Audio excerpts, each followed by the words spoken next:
Saudara-saudari terkasih dalam Kristus, hari ini Senin 4 September 2023 dalam pekan biasa ke-22 tahun A. Bacaan dibawakan oleh Cecilia Ira, Mazmur dilantunkan oleh Emilia Septiana, dan renungan ditulis oleh Made Sinta. Selamat menekuni Sabda Allah. Marilah mewujudkan kebaikan bersama untuk hidup dalam damai dan sejahtera.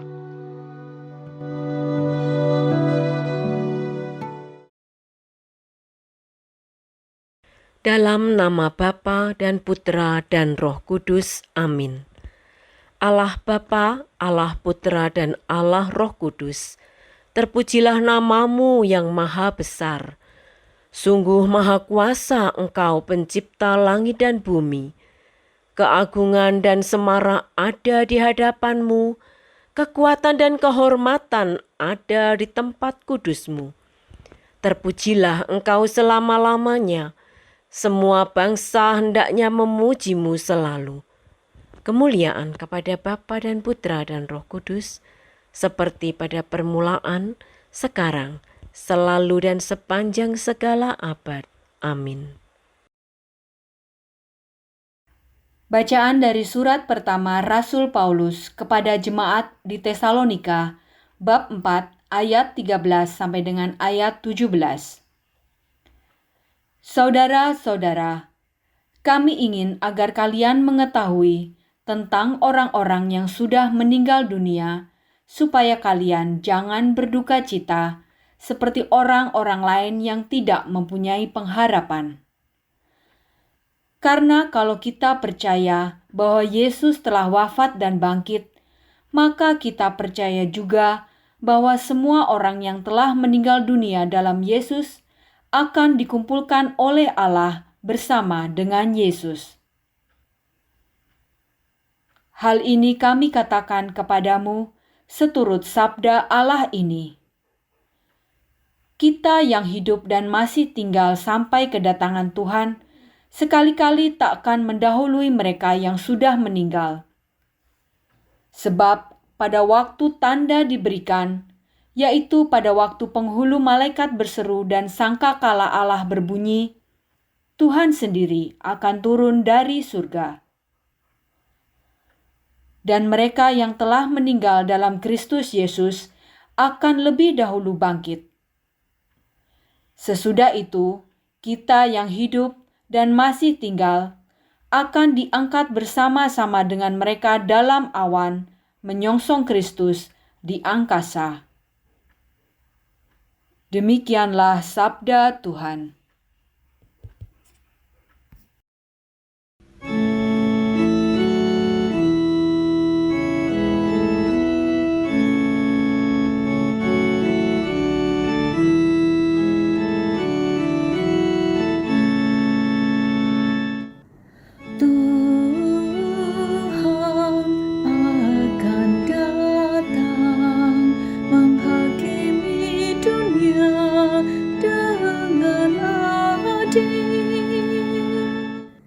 Nyanyikanlah lagu baru bagi Tuhan.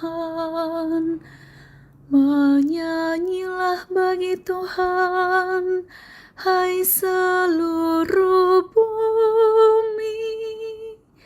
Ceritakanlah kemuliaannya di antara bangsa-bangsa. Kisahkanlah karya-karyanya yang ajaib di antara segala suku. Tuhan akan datang menghakimi dunia dengan adil. Sebab maha besarlah Tuhan dan sangat terpuji. Ia lebih dahsyat daripada segala dewata. Sebab segala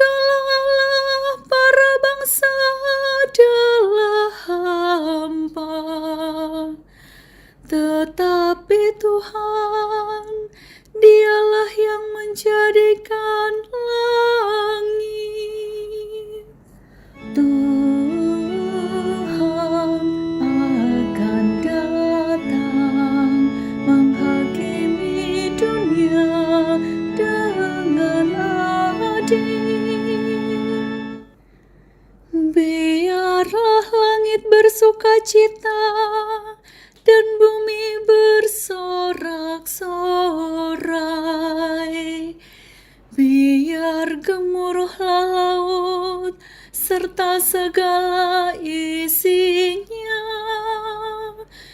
Biarlah beria-ria padang dan segala yang ada di atasnya, dan segala pohon di hutan bersorak-sorai.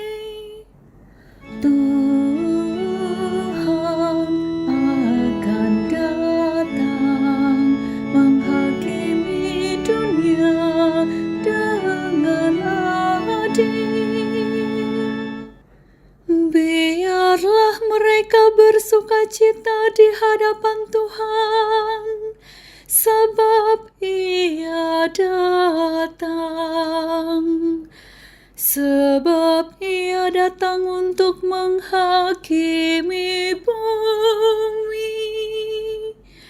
Ia akan menghakimi dunia dengan keadilan, dan bangsa-bangsa dengan kesetiaannya. Tuhan akan datang menghakimi dunia dengan adil.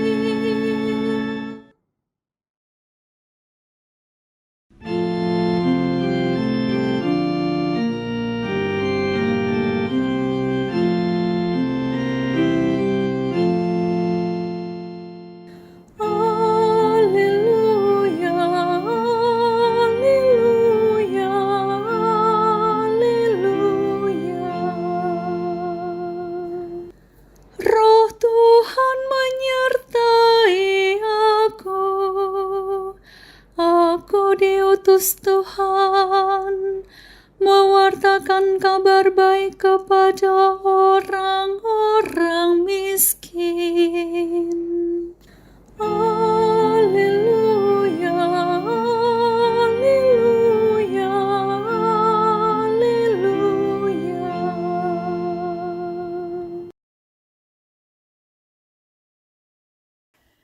Inilah Injil suci menurut Lukas bab 4 ayat 16 sampai dengan ayat 30.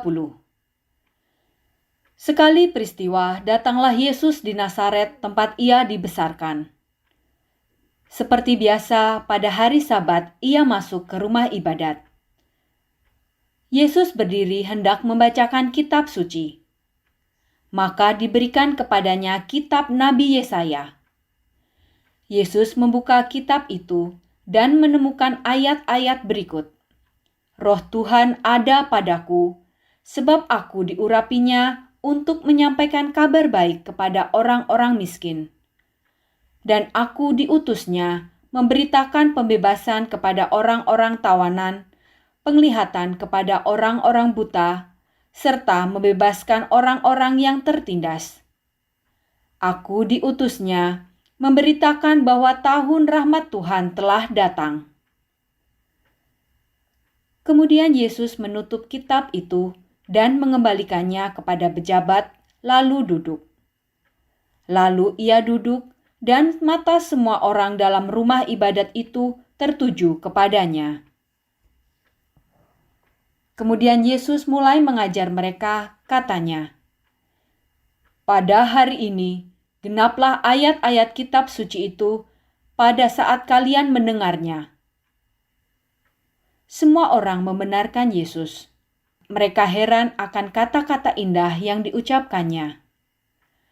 Lalu kata mereka, "Bukankah dia anak Yusuf?" Yesus berkata, Tentu kalian akan mengatakan pepatah ini kepadaku, "Hai tabib, sembuhkanlah dirimu sendiri. Perbuatlah di sini, di tempat asalmu ini, segala yang kami dengar telah terjadi di Kapernaum." Yesus berkata lagi, "Aku berkata kepadamu, sungguh tiada nabi yang dihargai di tempat asalnya. Aku berkata kepadamu, dan kataku ini benar.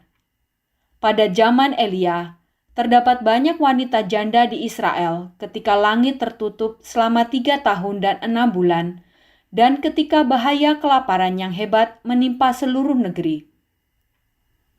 Tetapi Elia diutus bukan kepada salah seorang dari mereka, melainkan kepada seorang wanita janda di Sarfat di tanah Sidon. Dan pada zaman Nabi Elisa, banyak orang kusta di Israel, tetapi tiada seorang pun dari mereka yang ditahirkan selain Naaman orang Syria itu." Mendengar itu, sangat marahlah semua orang di rumah ibadat itu.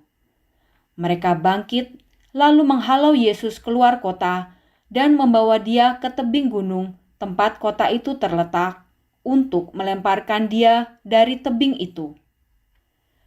Tetapi Yesus berjalan lewat tengah-tengah mereka, lalu pergi. Demikianlah sabda Tuhan.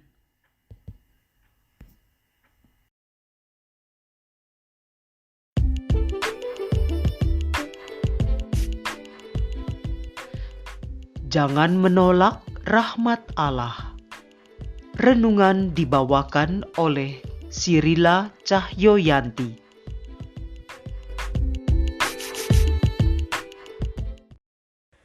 Setelah Tuhan Yesus dibaptis dan dicobai di padang gurun pada hari Sabat, ia datang ke rumah ibadat di Nazaret, kampung halamannya. Dari kitab Nabi Yesaya tertulis misi kedatangannya ke dunia. Roh Tuhan ada padaku, oleh sebab Ia telah mengurapi aku untuk menyampaikan kabar baik kepada orang-orang miskin. Dan Ia telah mengutus aku untuk memberitakan pembebasan kepada orang-orang tawanan dan penglihatan bagi orang-orang buta, untuk membebaskan orang-orang yang tertindas, untuk memberitakan tahun rahmat Tuhan telah datang. Sungguh, Tuhan sudah datang dan membawa kebebasan dan keselamatan. Sangat disayangkan, bangsa Israel tidak dapat menghargai Sang Juru Selamat yang adalah anak Yusuf dari Nazaret. Selain itu, mereka tidak dapat menerima Mesias yang berfokus pada orang miskin, tawanan, buta, dan tertindas. Tuhan Yesus juga menjelaskan mereka sama seperti bangsa Israel pada zaman Elia dan Elisa yang menolak para nabi besar tersebut, sehingga berkat diberikan kepada bangsa lain. Bangsa Israel adalah bangsa pilihan Allah, dan hal ini membuat mereka sombong dan merasa lebih baik dari bangsa-bangsa yang lain. Mereka lupa kalau Allah telah berjanji kepada Abraham kalau melalui keturunannya yang adalah bangsa Israel, semua bangsa di bumi akan mendapat berkat. Dari Kejadian bab 22 ayat 17 sampai 18. Bagaimana dengan kita yang adalah umat pilihan Allah? Apakah kita pernah menolak rahmat Allah dengan bersikap sombong dan merasa diri sudah benar ketika ditegur melalui bacaan kitab suci, homili imam, orang tua dan saudara seiman? Apakah kita mau turut mengambil bagian dalam misi Tuhan Yesus yang membawa kebebasan dan keselamatan baik secara fisik maupun rohani, bagi semua orang, khususnya kepada mereka yang kecil, lemah, miskin, terpinggirkan, dan disabilitas. Semoga melalui terang yang terpancar dari perkataan dan perbuatan kita dapat menjadi saksinya dengan setia dan kelak akan selama-lamanya bersama dengan Tuhan. Marilah berdoa. Tuhan Yesus yang amat baik, mohon ampun bila kami masih suka menolak Engkau dengan tidak taat kepada ajaran dan perintah-Mu. Kami tidak ingin hidup terpisah dari-Mu. Mohon tumbuhkanlah iman kami, berikanlah kami hikmat dan hati yang selalu mau mendengarkan suara-Mu. Kami mau menyerahkan hidup kami untuk menjadi saluran berkat-Mu. Amin. Dalam nama Bapa dan Putra dan Roh Kudus. Amin.